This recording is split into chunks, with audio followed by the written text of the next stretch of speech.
Guys, before we get started with today's video, just want to mention that I've been making a lot of content outside of YouTube. So on my Patreon, you can find album reactions and reviews too. Meshuggah, Immutable, Monuments and Stasis, Greyhaven, This Bright and Beautiful World, Angel Maker, Sanctum, Grayscale Season, Do You Like Violence, Vane.fm, This World Is Going to Ruin You, Bloodywood, Rack Shack, The Dolly Thundering Concept, Almighty Men, Persephone, Metanoia, Rolo Tomasi, Where Myth Becomes Memory, Cult of Luna, The Long Road North, Paleface, Fear and Dagger, Health Disco 4 Part 2, plus all these albums that I've already made clips for on YouTube. So you can unlock all this content for just $5. Obviously helps the channel in a big way. So if you're interested, there's a link down below for patreon.com/metalburb. But anyway, I think that's enough of a plug, right? So let's get started with today's video.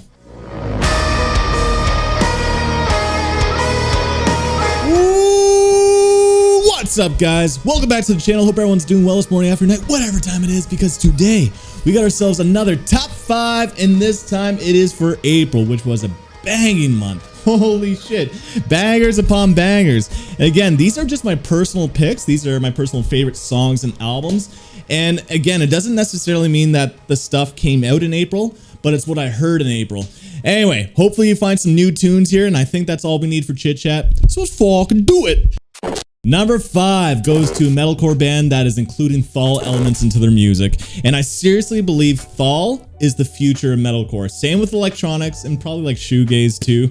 But Thal is really shaking up the guitar world sound, and it's getting less gent focus and more Thal focus. And a big help is Buster from Vildhjarta and Humanity's Last Breath, who's mixing all these amazing records, including this EP. This EP is dark and it goes hard, but it's also super progressive too. I absolutely love the song structures. You guys know I'm a big fan of crazy song structures, but I also like cohesiveness. And I feel like this record, it just really shows a new band that's really tight with songwriting, has some great guitar work and amazing production from Buster, and it goes to Alt, The Seed of Self-Destruction.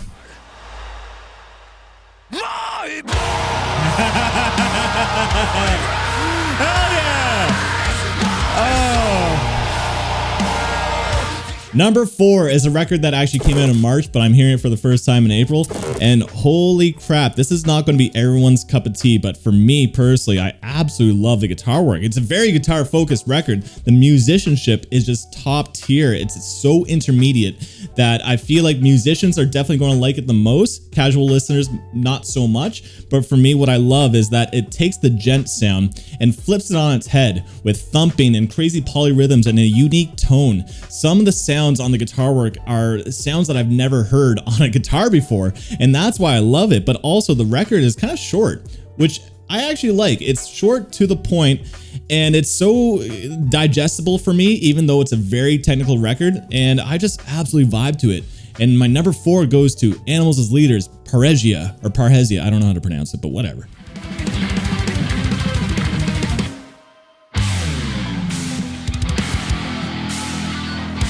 Woo! Getting a breakdown. That sounds so cool, Harley. Replicating that slide sound. Number 3 brings me such joy, man. As a metalhead that's been listening to the scene for like more than a decade, right? This is a nice callback to that old chaotic southern twang kind of like core music. You know, it's influenced by bands like Every Time I Die and Dillinger Escape Plan. So it's chaotic, it's aggressive, but also catchy and has like a rock and roll kind of vibe too. I absolutely love this record. So if you're into those bands like old Norma Jean or even new Johnny Booth, and again, Every Time I Die and Dillinger, this is just a pedal to the metal, aggressive, catchy, unique record, and I absolutely love it. And it goes to Greyhaven, This Bright and Beautiful World. Oh! Oh! Yeah!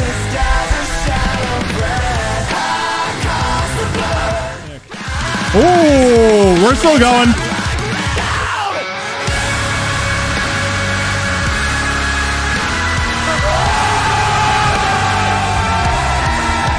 Number 2 is a song. So this used to be like top 5 best songs, but when there's so many albums, I find it kind of hard to just narrow it down to just songs, right? But anyway, going back to just, you know, favorite songs, this is just a nice old callback to fans of the band who were like listening to them since the beginning. You know, this band started as a deathcore band and then moved their way into metalcore. And I like both sides of the band, but I do miss the chaotic deathcore stuff that was point A to point B structures, and it didn't have choruses or anything. There was a lot of character in that kind of like song structure, and I feel like this just really encapsulates old Veil Maya with new Veil Maya. And obviously I'm talking about Veil Maya Synthwave Vegan.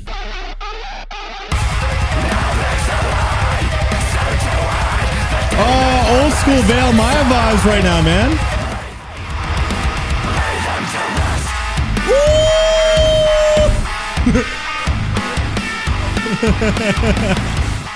All right, time to talk about the worst song of the month, and worst seems harsh. You know, just keep in mind this works for like titles and stuff. It makes things a little bit more clickable, but honestly, this was just my least favorite. It's really not like a bad song, but out of all the music I listen to, like I'm literally looking at my screen for April, this song, I don't think I'll ever listen to it again, especially with the song title like Masterpiece.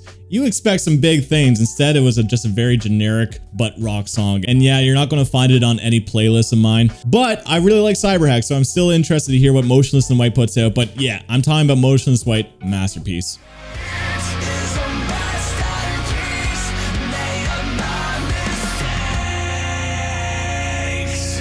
Guys, let's stay positive here and let's move on to the honorable mentions. Tons of good music, so if any of these clips interest you, just go check out the band. Hopefully you find a new band through this montage. But anyway, honorable mentions.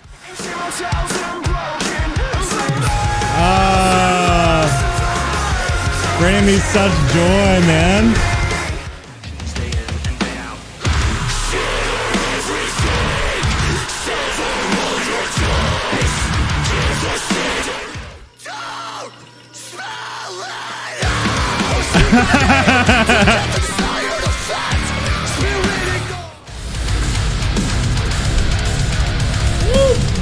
Wow, wow, wow. Oh!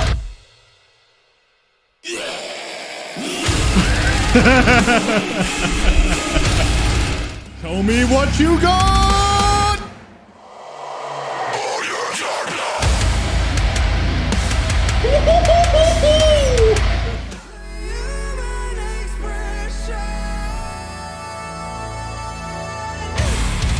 Woo! Yeah.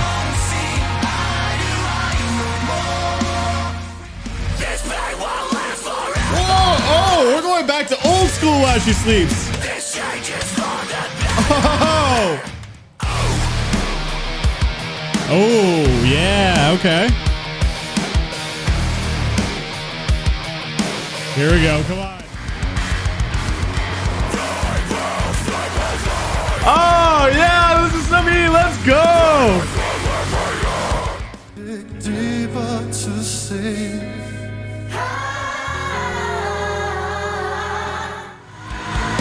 Choir's everything, man.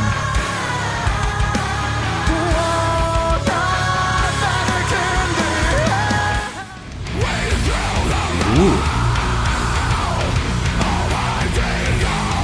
I think those are some octave chords.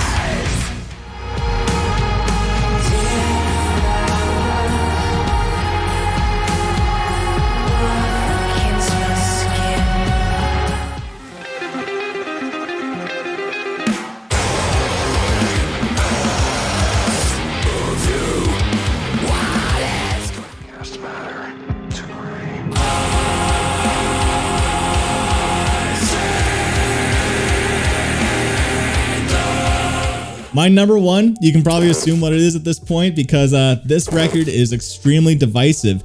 And honestly, I think that's a good thing, man. I feel like this record is kind of challenging fans and like what they expect from this band, but also it's challenging like the general metalcore listeners because this doesn't feel like a metalcore record. It feels a little bit more than that. Sure, there's metalcore elements, but it mixes in a lot of EDM. You probably know exactly what I'm talking about at this point, but I find this record such a breath of fresh air for the scene because it really feels like an album.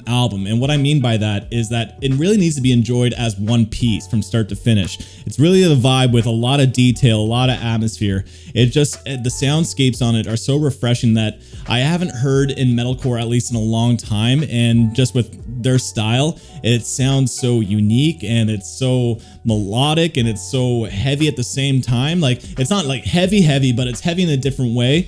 I just find it extremely refreshing in a scene that is so littered with gent focused, butt rock focused, breakdown focused music, that this really feels like a nice palate cleanser. And I think that's why I enjoyed it so much. Maybe I have some metalcore fatigue for sure, but honestly, this record I find is a beautiful record that is very cohesive. One of the best produced records of the year for sure. And I am talking about Northlane Obsidian. It's so unique. It's like Deadmau5 core.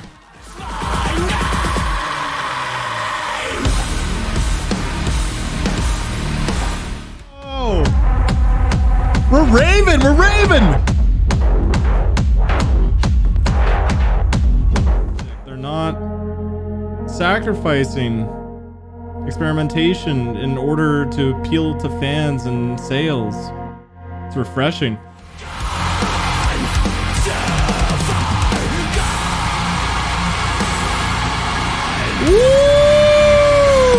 So yeah, I think this record is actually going to even age better in time. Sometimes when records like this come out, they're so different than the normal sounds that we're used to hearing that it takes a lot of time for people to really adjust to their sound. And for me, I loved it on first listen. And I hope that others will love it as much as me. Unless you just don't like EDM music at all, then that's totally fair. But guys, that is my top 5 of the month. I'm curious to know what your top 5 is, so comment down below, spice up my life. Guys, what are your top 5? What is missing in this list? Let me know in the comments down below. Also, if you got to this point in the video and haven't clicked off yet, then I appreciate you today, man. Feel free to hit that subscribe button. Feel free to leave a like, enjoy the video, but on that, thank you for tuning in. Till next time.